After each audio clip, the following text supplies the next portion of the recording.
a brief launch for you today. I'll give you the next 3 minutes to have that.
If you have finished early, you may review your annotations from the first half of a Amontillado to make sure they're of the highest quality detail.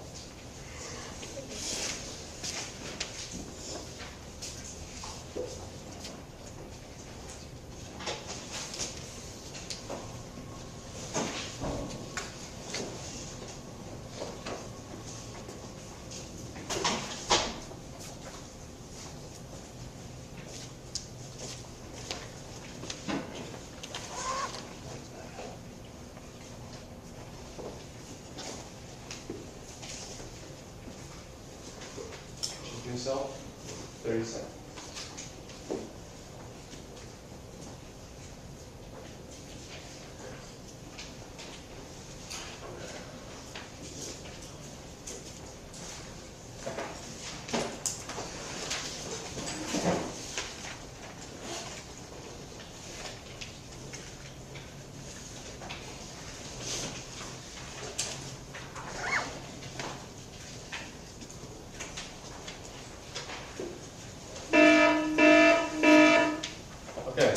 So you came in, and you were asked to paraphrase these two types of irony. Now we're going to do a check for understanding.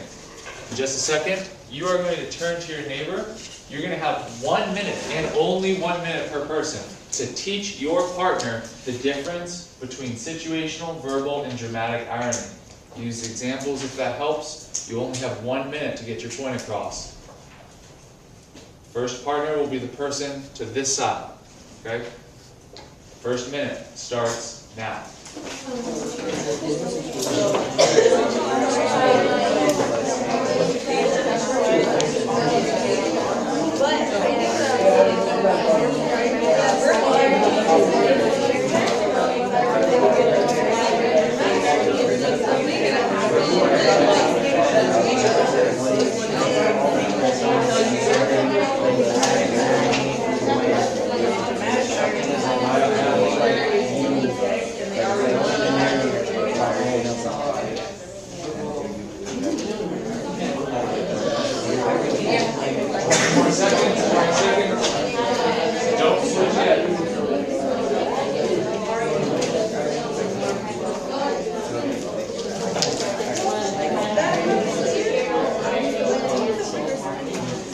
10 seconds.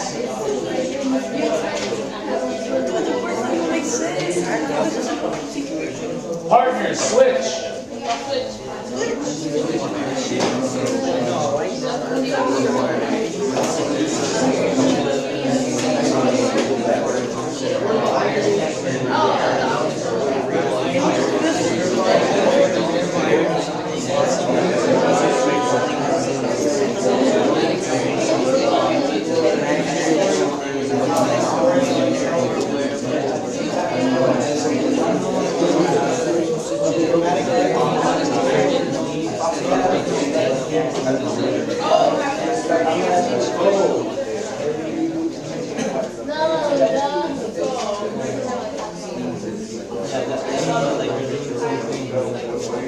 About 20 seconds left.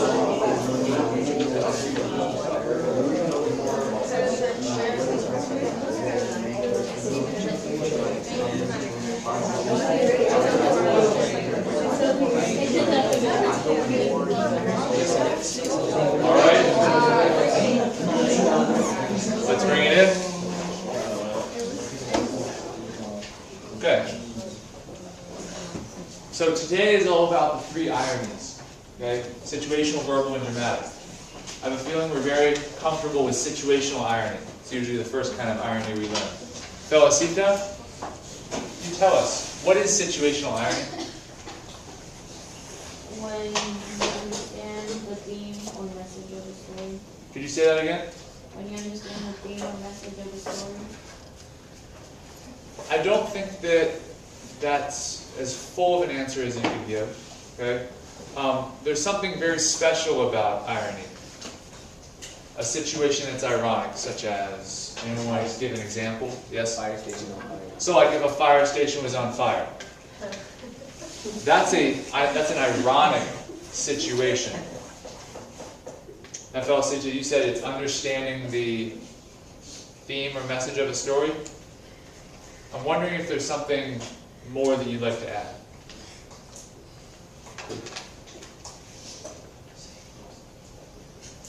So, say I understand the message of the stolen party is to not trust strangers, right? So, that's what we decided was the theme of the stolen party? Or no, that was the wrong answer.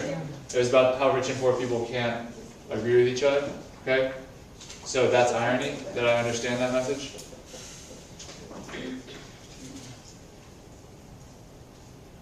I want to build off of you, Felicita, and I'm going to come back and you're going to answer this question, okay?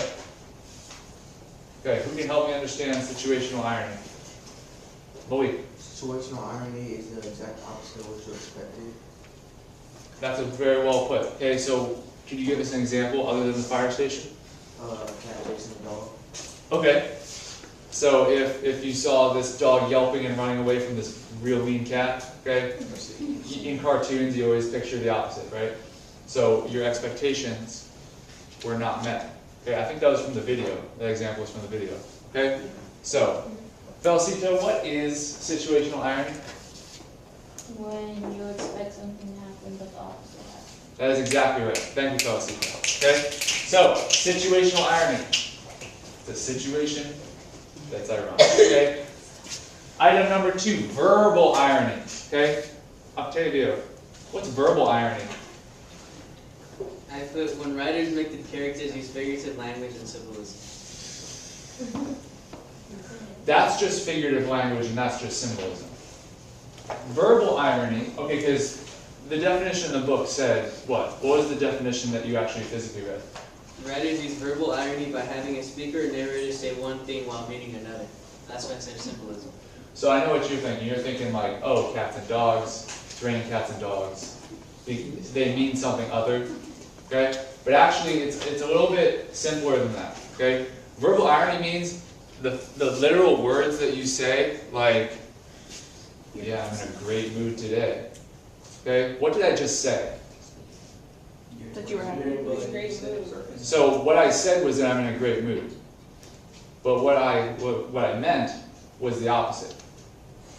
So verbal irony is when what you actually say is not the same as what you mean. So like he's worrying about like his health and the Yeah. story. Okay. So in Amontillado, okay, Fortunato has this cough, and so our main character is like, oh, your cough. Here, drink this wine. It'll make it better. Okay. But he's not. He says that it'll help his cough, but actually he means something different. He means like it'll get you drunk. Okay.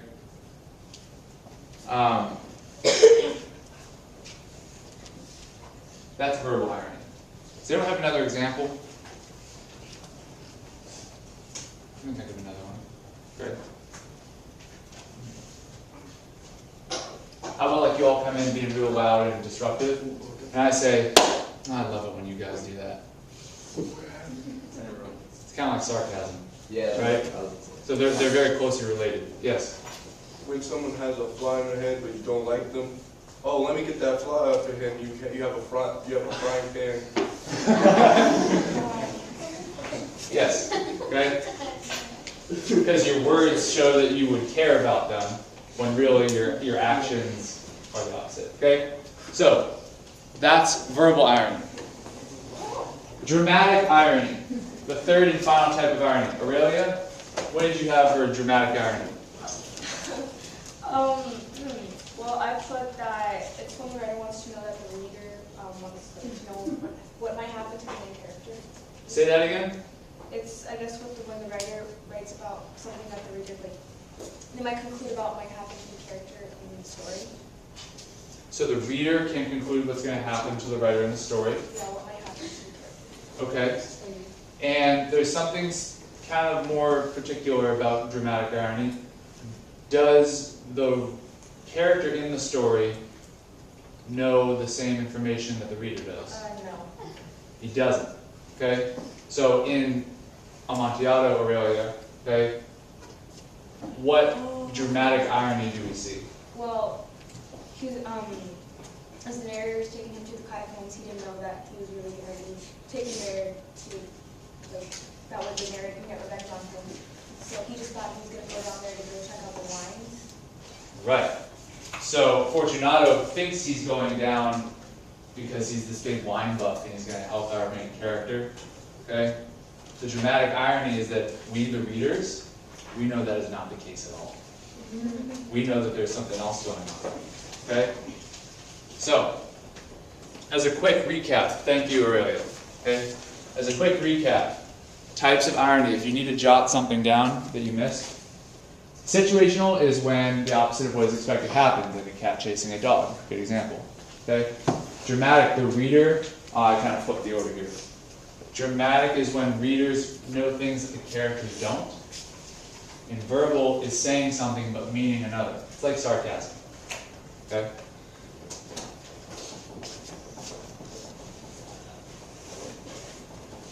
So, when you look at these terms that we'll need today, the three types of irony and the 3 points of view, okay?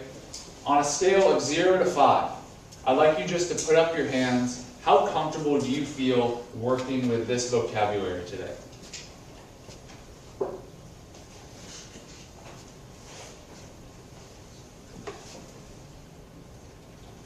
Okay, so I see a lot of 3s sitting next to a lot of 5s, which means that you have resources around you if you need to get caught up on something, okay? Now, perfect opportunity, okay? I want you to quickly share with your partner which of these you're not familiar with, and maybe your partner could help fill you in, okay? Let's exchange our thoughts. Go ahead.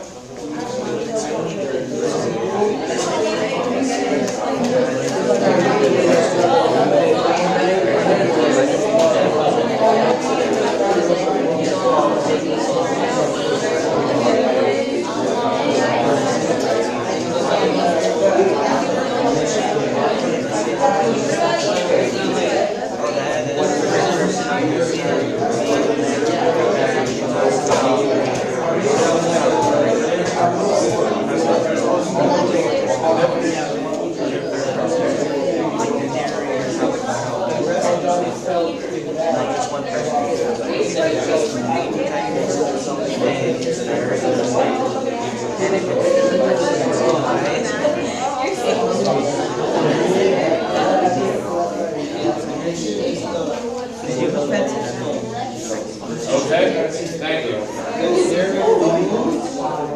Finish up. Finish up.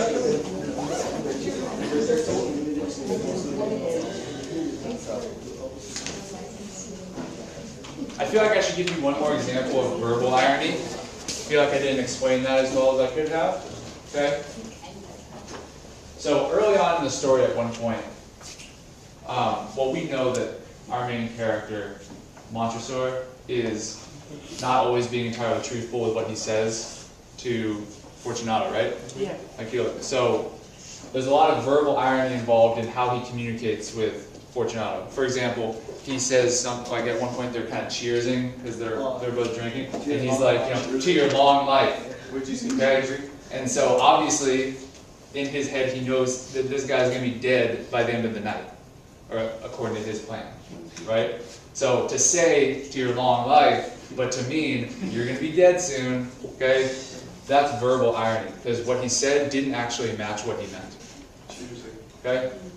Yes, Jose. I read the story, but how exactly does the other guy die? We'll get there today. We're actually reading part 2 in class today. Okay? Some of you accidentally slipped and finished the story last night.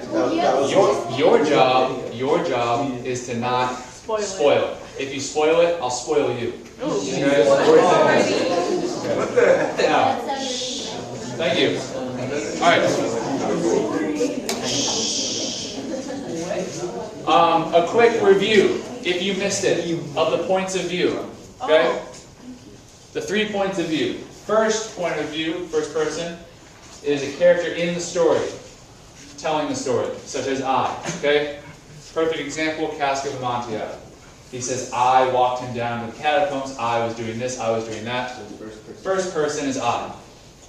Easy way to remember that, I'm full of these. Okay? First person looks like an I. Okay? One looks like an I. Okay? Third limited and third omniscient. Okay? Third limited is an outside narrator, which means he's going to use the characters' names. He's going to say, Dana was walking into class and then she talked to Eric. Okay? Now, it's limited because we can only hear one character's thoughts in this. Okay? So, like, Dana walked in and talked to Eric. Dana was feeling sick that day. She didn't really want to be at school. So whose thoughts do we hear? Dana. Did we hear any of Eric's thoughts? No. Okay? So it's limited because it's limited to one character. Omniscient, okay? Omniscient means you know what everybody's thinking at any point in the story. This narrator can go into anybody's head and find out what they're thinking. Okay? Omni means all, and SCI means to know, like science, the study of knowledge. Okay? So all knowing, they know everything. Okay? Cool. So can I quickly address any point of view questions for the betterment of the class? Gabby. Is it still third person omniscient if you have a story where like it's one chapter of one person's point of view and then the next chapter is another person's point of view, or is that still limited? No, that's omniscient. As long as they're both part of the same universe, interacting with each other. Yeah. If it's any more than one, say it's 2, then it's omniscient. 3 is omniscient, 4 is omniscient. Okay? That was a good question. Any other questions? Okay. So, excellent. I think we're ready. Okay? Today, here's a quick overview of your responsibilities. Okay? Read them over. Sound.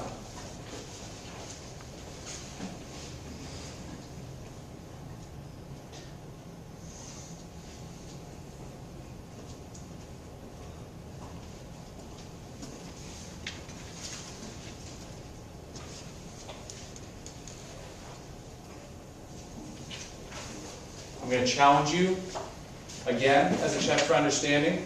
I want you, to your neighbor, to paraphrase today's task to your partner and then switch and do the same.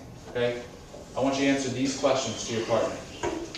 Let's take 1 minute each. Go ahead. As a reader, you're supposed to paraphrase 2 times and to circle or highlight underline or mark you up and try to find the definition of paraphrase.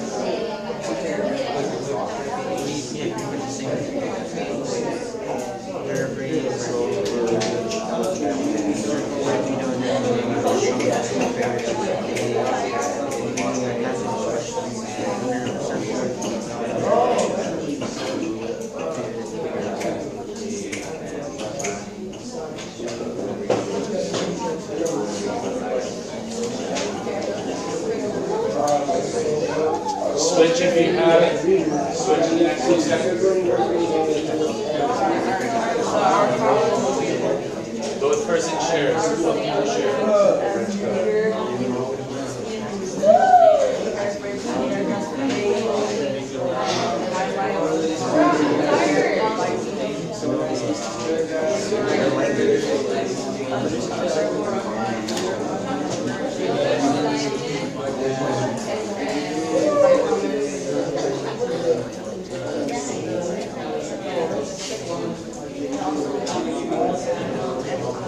All right. Start to wrap up your conversations. And Luis is going to tell me what we're doing today. What's our responsibility as a reader? To read along and then write. I think you understand, like, start to paraphrase and like feel interesting right on the side. Okay. Anything else? I remember that we had to do something twice per page. What was it? Paraphrase. Paraphrase, just like you did for homework last night. Okay. So you're going to pick 2 paragraphs and paraphrase them off to the side. Reword them in your own words. Okay? Anything else that Luis missed? Okay, I think we're ready to go. So, did anyone see the audio recording I posted on Classroom? Wait, I did. Anybody use it? Raise your hand if you used it. Okay, we're going to use it today. Okay? We're going to listen to the Cask of Amontillado as we read and annotate the Cask of Amontillado. So, yeah, he does have a good voice. Pretty creepy, pretty appropriate. Okay? It's a little bit too close to Halloween, I'm getting nervous. Okay? So, where I need you to go is I need you to make the transition into today's reading easier. We're just going to back up to on page 119. That's where we're going to start listening. Okay?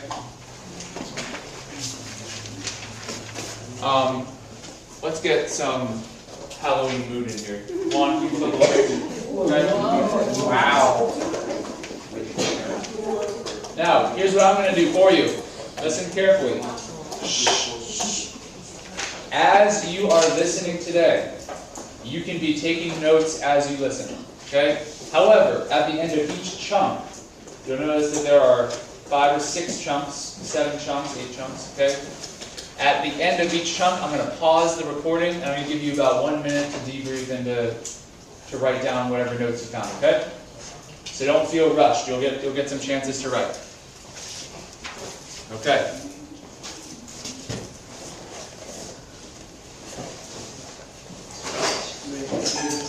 I'm confused when he said the motto in the story. Hang on 1 second. Oh, yeah. So on... That's what you now know what it means. Oh, that's a great... on page 119, there's a wonderful little bit of... well, I guess it would be foreshadowing. Okay? And right underline... or chunk 3. Okay? He again took my arm as we proceeded. These vaults, he said, are extensive. He thinks that he's in a big wine cellar, by the way. He thinks they're down going past all these like wine barrels and everything. They're actually down in like these crypts. Okay? That's another piece of kind of dramatic irony. Okay? Wait, are you reading? Have you seen a single barrel of wine in the story yet? No. No, but he's kind of so drunk he doesn't notice. Okay? These vaults, he said, are extensive. The Montresors, I replied, were a great and numerous family. I forgot your arms. Okay, so he doesn't mean arms on your body. He means like families back then had these like symbols, like a shield that had like a lion and swords. Your arms, okay, kind of like your battle flag. What's on your battle flag for your family? Okay. So he's asking, I forgot what's on your family, the Montresors, on your arms. Okay, and he says, oh, it's a huge human foot d'or in a field azure. The foot crushes the serpent rampant, whose fangs are embedded in the heel. This is a cool image, okay? So, this is the shield, okay? And he explains to Fortunato that his family's shield has a picture of a foot stomping on a serpent, okay, which is obviously a snake, okay? So it's stomping on the snake. However, okay, it's stomping on its foot, and it's actually, the snake with its fangs is biting the foot on the other end. Okay? Now, symbolism, right? Who feels like he's been stepped on in this story? Oh. Okay? The narrator feels like he's been insulted and stomped on. But what is he going to do? He's going to get the last bite. Okay? Poison. Yeah, he's gonna basically, well, he's gonna make the fatal final, blow. Okay? So talk about foreshadowing. Talk about symbolism. It's good detail. In the motto that goes with it. Okay, where is that? No one insults me with impunity. What line? Sorry. It's under the.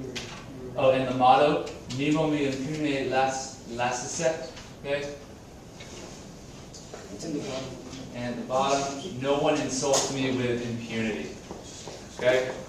So, no one insults me with getting away with it. Okay? Impunity means you get away with it scot-free. So his family's motto is nobody stomps on me and gets away with it. Pretty appropriate, right? Okay? He seems like he's loyal to his Montresor tradition. Okay? Alright. So, his name is Montresor. This time, Bulbous sees Fortunato by an arc above the elbow. We are... The mold, I say. See? It increases. It hangs like a monster. Trying to find exactly where we are. At the bottom. The drops of moisture trickle above Yes, the bones. way near the bottom of 119. It is too late. Your call. It is nothing. He said. Now let's go on.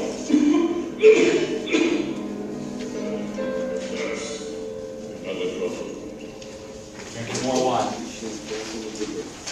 He emptied it. His eyes flashed with a smile.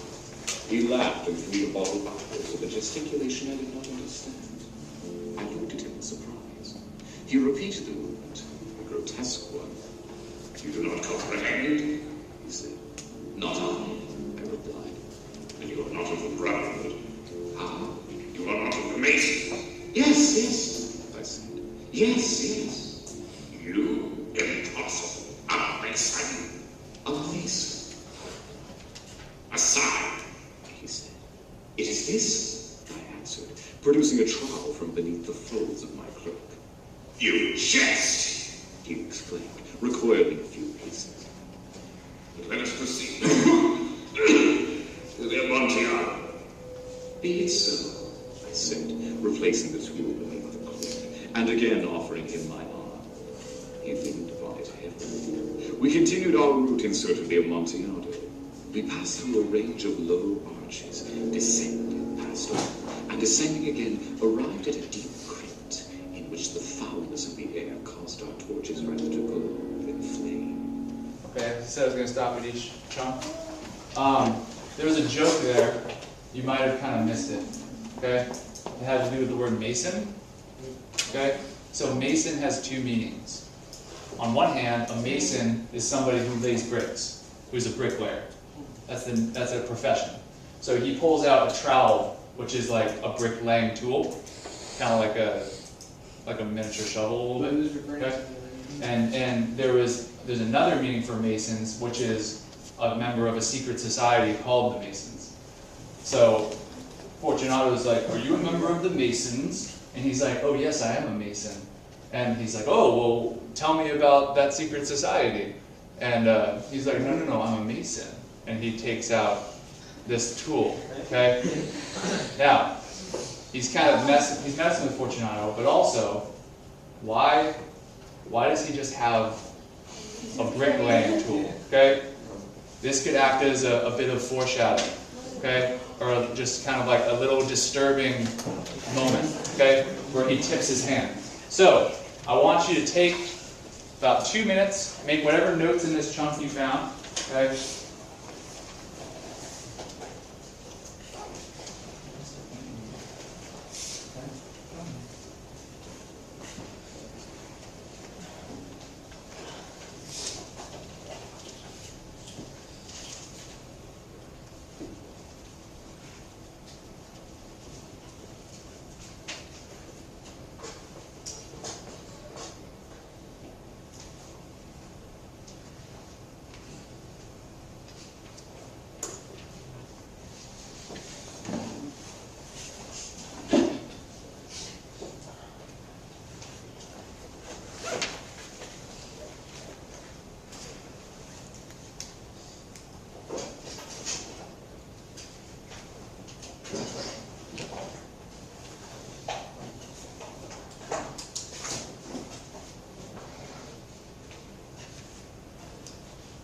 Questions on this side?